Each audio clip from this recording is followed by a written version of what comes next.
we have to talk about Shohei Ohtani. Bro. I don't know if there are any superlatives left to describe accurately what we're seeing from this guy. But this guy entered play in Miami yesterday. 2 home runs and 1 stolen base shy of the 50-50 club. Nobody's ever hit 50 home runs in the same season in which they've stolen 50 bases. Nobody's ever had that. And he entered yesterday's game 2 home runs shy, 48, and 1 stolen base shy, 49, and emerged from the game 51 and 51. Like what? Okay. What? Excuse me? Come again? And he did it in a game. 3 home runs, 2 stolen bases, 6 for 6, 5 extra base hits, 10 runs batted in. So he not only...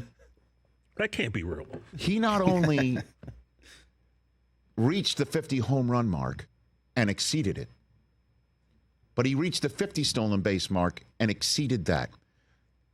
If we do, in fact, see another 50-50 player in our lifetimes, or our children, your beautiful young boy was hanging out here earlier today. He was. Before the show.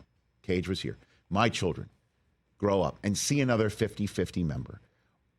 I think we can safely guarantee they will never enter such club in the manner in which Ohtani established it on Thursday. He not only opened the 50-50 club, he created a VIP area within it. Okay? He not only established the velvet ropes, but then, like a Mike Del Tufo 50th birthday party, Thank you. created special laminates to enter other more very important sections to it. If you were going to say it, I was going to say it. Okay? So, and by the way, I'm done making Del Tufo Ohtani references. Thank you. And analogies. That's done.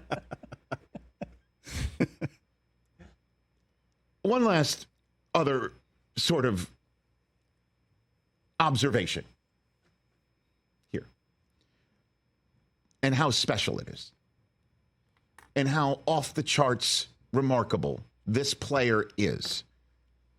Because when you look at others who have hit 50 home runs before, he's doubled the number of stolen bases anybody who's hit 50 home runs before have done.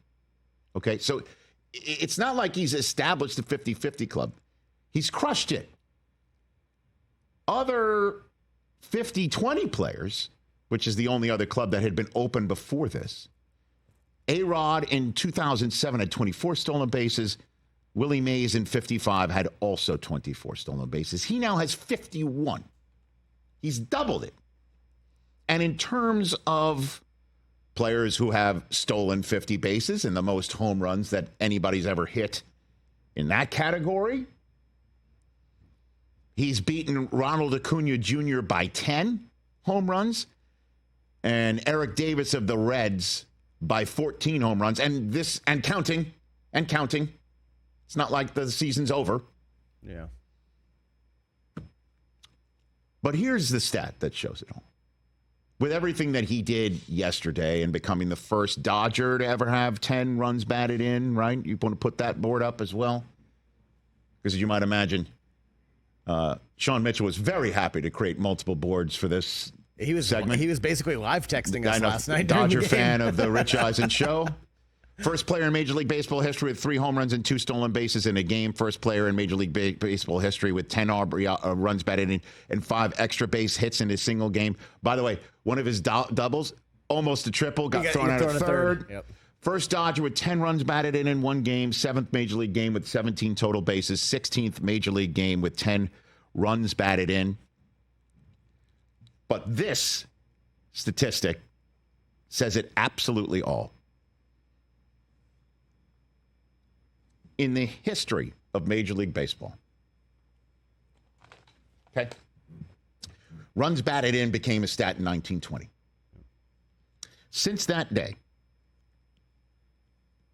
we've seen players with 10 runs batted in a game, right?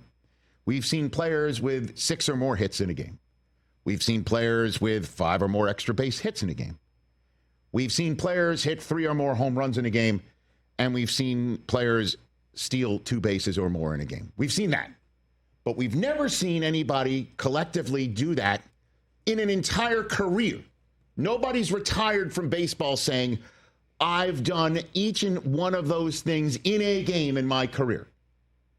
And Ohtani did it Thursday, all in one game, to establish the 50-50 club. And then he decided, oh, now there's a 51-51 club as well. There are no words for it. It's the greatest day by a hitter ever in the history of baseball. That is not an exaggeration. There's no other way to describe it than that. It's wild. There's no other way to describe it than that. We're out of descriptions and words to describe this dude. When we were going up there yesterday, I gave you an update on his stats. I gave you his home runs, his stolen base. I was like, looks like he'll get it soon.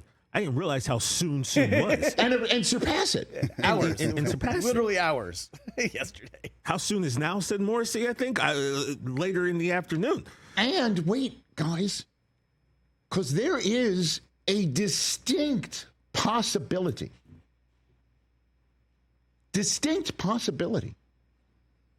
that this guy could close a game in the playoffs that are about to hit. Wow. Honestly, this guy 100%, I don't know if his arm's going to hold up. I don't know what his, I'm not in the bullpen sessions. I'm not in the outfield sessions. I'm not seeing it. And, you know, I don't know what the doctors are saying. I have no earthly idea. But for a team that had to put Urias on the mound to close out games, right, in their 2020 COVID season, we've seen them put Kershaw out to close games.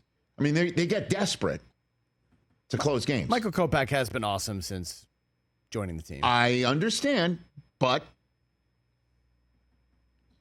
I'm just throwing it out. Or an 8th inning or 7th I inning. was going to say setup guy. Yeah. You can't say that's out of the realm. No. That's how remarkable this guy is. And we mentioned it when Willie Mays passed away. Who's the greatest living ball player right now? And we were talking about guys who have retired. Barry Bonds. Barry Bonds was mentioned. Listen, Judge is having a remarkable season. I mean, even with Ohtani's 10 runs batted in, how many is that giving him this year right now? I don't have that number in front of me. But Judge had 136. I mean, he was slapping everybody. He was 26 in front of the field. I don't know if Ohtani's closed that gap. How many does he have right now? 120. Okay. So he closed the gap. He needed 10 to get within 16. But, guys, you've got to include Shohei Ohtani in that conversation. Is the greatest living baseball player. Unbelievable. Catch the Rich Eisen Show every single day on the Roku Channel, 12 to 3 Eastern, for free.